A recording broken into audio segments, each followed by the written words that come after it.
Hello, my name is Bertha Vanayshun. We are here at the Crop Shop in Brooklyn, and we're about to learn some queer history. But first, let me get more comfortable. Woo! Oh, that's a lot more comfortable. We're going to talk about some queer history. Are you ready? Move this way. So let's talk about Cher, the inspiration behind this video, more specifically her iconic music video, Hell on Wheels. Now, this music video is stunning. This music video represents cowboys, denim, bikers, and drag queens.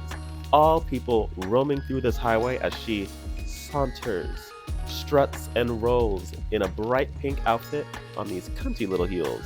Now, what's notable about this music video? All the queer people are on wheels. Have you noticed that in a lot of queer media, travel has evolved? Wheels, trains, automobiles, cars, planes. Think of it. Chu Wong Fu, Thelma and Louise, AJ and the Queen, whatever Madonna was doing. For many queer people, travel was an inherent part of their life, going from A to B, escaping something and going forward to something else. We have people going from maybe a rural town, a more conservative town, to whatever the progressive city that was near them or accessible to them was. This universality of migration and travel in the queer experience is a really fascinating part of the American lone cowboy trope that I'd like to talk more about. And I like to bring up two artists to illustrate this idea more. You might be familiar with Tom of Finland, iconic 80s illustrator, leather, denim, sex, cruising, but do you know of GB Jones? She was a very similar illustrator, but she focused on the lesbian cruising experience. So whatever you thought about Tom of Finland, think about it for GB Jones. These artists captured the rawness, the raunchiness, and the intensity of the leather scene of the 70s and 80s, which is particularly important as that was the early waves of the AIDS crisis. These scenes were incredibly important for building community and safe ways for many of the queer people who existed in the major cities across America at the time. These raunchy, hypermasculine sexual archetypes really bucked the stereotypes of the feminine and wilting girly. In an era of strict gender roles. Am I saying that weird? Roles. Many people, especially queers and femmes, found that bikes, cars, and other modes of solo transportation gave them a freedom and an escape. So we have organizations like Dykes on Bike, who are able to traverse the country either solo or with a crew without having the patriarchal figure bearing down on them.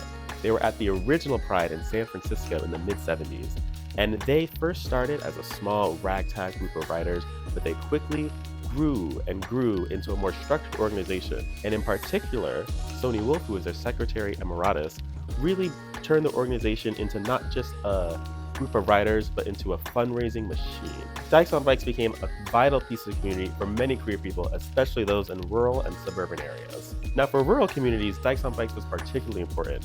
After all, they didn't have the luxury of a city to so easily find community through nightlife, through art, through spaces, through theater, or just through the city that was around them. If you lived in a small town, you didn't have many options. However, if you were able to get your hands on a bike, you could ride. Now, who wants to talk about marketing? Ooh. Okay, what if I said it was about lesbians? All right, so it's the early 90s. How did Subaru get the reputation of being the lesbian mobile? Well, they were fat, nasty, and broke. Career in shambles. Sales were declining. Ford was outpacing them. Kia was outselling them. Nasty. Subaru was desperate to find something to stabilize their reputation and their sales. So they were looking to the third rail of marketing. Gay people. Now at first, Subaru was very hesitant. After all, the zeitgeist at the time in the mid-90s was incredibly hostile to homosexuals and other queer people. Think about it. Don't Ask, Don't Tell was just signed in. IKEA aired their first commercial with a queer couple and received bomb threats. However, the ad agency that Subaru tapped was like, girl, lesbians are the solution. Now, when the agency was talking to Subaru, they were talking to the Japanese executives through a translator. Now, when they told the executives, hey, we want to make gay commercials, the executives looked up what gay meant and said, happy and cheerful, lovely. There was some hand-holding here. The agency quite literally had to have classes of who are gay people? What do lesbians do? What are poppers? only one of those are a lie. As Subaru began to test the waters with more queer-friendly advertising, they were met with protests and pickets. However, they didn't take it super seriously because most of the protesters couldn't spell Subaru. Because reading is fundamental.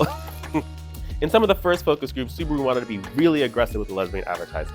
Couples, families, just going for it. However, when tested among lesbian audiences, they hated that shit. Did not vibe with it at all. After all, remember, it's the 90s, not super safe. They wanted things to be a little bit more subtle. Winks and nods, not just outright banners. So, ads didn't necessarily have, a couple, two couples. Instead, they would have bumper stickers that said, coming out. Or maybe a little pride sticker here. A reference to Xenon the Warrior Princess there. Subtle. Not to get too flagrant about rainbow capitalism, the actions of Subaru did make it easier for other car companies to implement policies and actions that would help their queer user base. And because the car companies in America employ so many people, this did tangibly improve the quality of many queer people's lives. So these Xenon the Warrior Princess nods in a Subaru commercial in the late 90s may not feel super relevant, but they did impact the world that we live in today. Alright, so what now? Some lesbians want their coochie scratched and they want to drive cross country? What can we do here in Brooklyn? Let's meet with one of the co-owners of the Crop Top Body Shop. Faye, tell us a little bit more about yourself. Did a whole bunch of different hobbies trying to find my way. I think like a lot of queer people. I started out working on cars, and that kind of turned into racing cars for a little while when I was very young, which was kind of like a good hobby when you're like a solitary person in the closet. And so eventually it just kind of became a little difficult to work on cars and race cars in the city. So I switched over to bikes. And then it turned out that there was just this really wonderful community around bikes too. And it just kind of clicked a little bit more. And then many years went by of just kind of doing my own thing and being kind of in my own little bubble. And then I would say 5 or 6 years ago, there was suddenly this big wave of queer people that wanted to know more about it, and just kind of came together. And now there's people all the time just coming around and hanging out, and we just want to go for rides and check out cool bikes and all that good stuff. Amazing. Tell us a little bit more about how the shop got started. Well, the Crop Shop is always kind of an idea that me and a few of my riding friends always had. We always just wanted our own space, our own little clubhouse kind of situation. And when COVID happened, we had a lot of spare time, and some of us had some extra funds. And one of our friends was ending their lease, and we got a chance to take over. So it just kind of all came together naturally.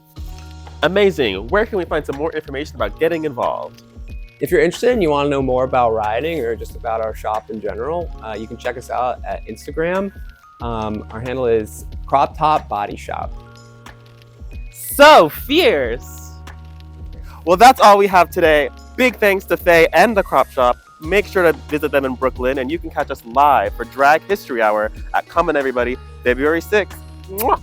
Let's ride. Vroom, vroom! Woo!